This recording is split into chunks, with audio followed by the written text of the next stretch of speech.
phase one of the Audi R8 build is some KW adjustable lowering springs and some wheel spacers. Let's get it low and give it some aggression and stance.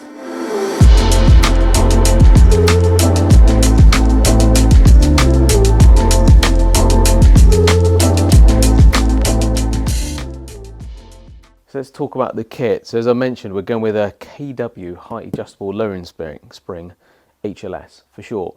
So the idea of this is, unlike a normal spring where that is your ride height, you can adjust this. It has adjustable perches, which means you can have a little bit of adjustment. So I've got the kit right here. I've not even seen this kit as of yet. This is a live opening, so I'm keen to see what it's all about. Hopefully it's the right kit inside.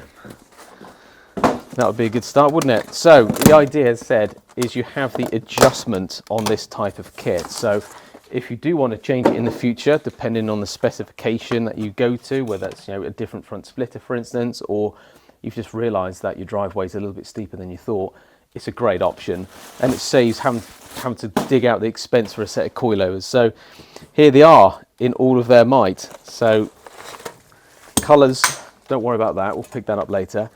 Colours are the normal KW famous colours that we'll have grown to love, which is yellow and purple.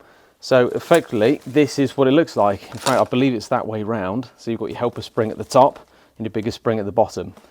So yeah, looks very complicated. I'll leave this to someone who knows what they're doing, which is Sam. But that gives you an idea of what's going on in this car right now. So adjustable perches at the bottom.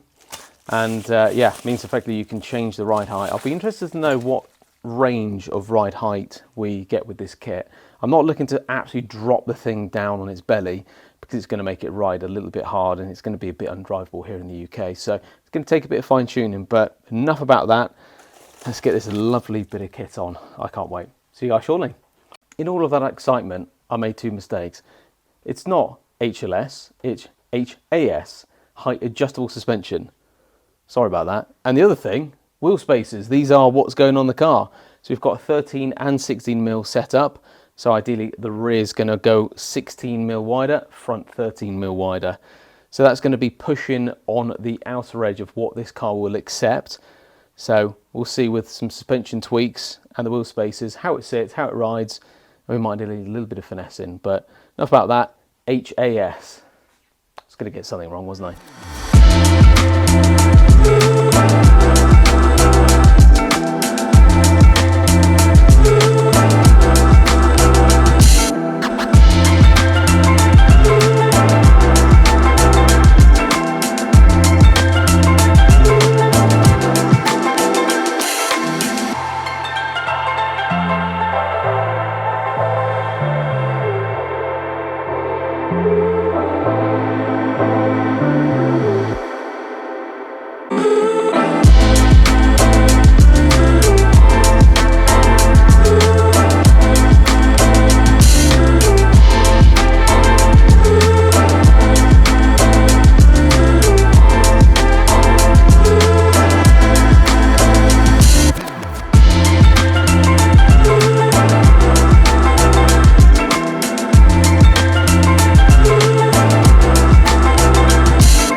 So the KW lowering springs, or adjustable lowering springs, I incorrectly referenced earlier on in the video, they are now installed. As you can see by the kit on here, we've just done the wheel alignment as well.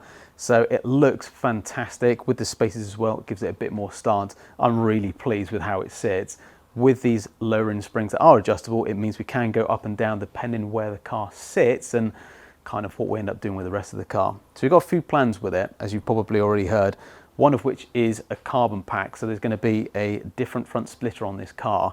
So once we know where we sit with that front splitter, ride height wise and clearance wise, we may then drop it a little bit more. But as it sits, it's around 23 mil lower on the front and around 20 mil on the back. That was just based on what we felt looked right and also kind of clearance wise at the moment. So it's sat perfectly. I'm really happy with it, but as I said, we might tweak it a few mil here and there. We do have loads of adjustment with this kit, so we can go up and we can go down as well.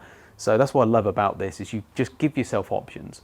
So let's talk a little bit about the alignments. That's also been carried out. It wasn't too far out, admittedly, but whenever you do any suspension-based component change or removal, you should be doing a wheel alignment. It's so critical. So I've driven this for a few days to allow the suspension to settle. We're actually running a little bit of toe out on the front and a bit of toe in on the back. It's going to make it a little bit sharp on the front end, which is what I like as well. I'm also really impressed by where it sits camber-wise on this car. We're near enough dead on 2 degrees on front camber and 1.5 on the back, and obviously it's negative camber, and that sits perfectly. So as a whole, it's all done, all finished. I hope you guys have enjoyed that video. Watch what's coming up, because this is going to be quite a cool build. This is the very start. So thanks for watching. Enjoy the B-roll of this beast now complete. Oh, I can't wait. This is going to be a savage project. See you guys soon.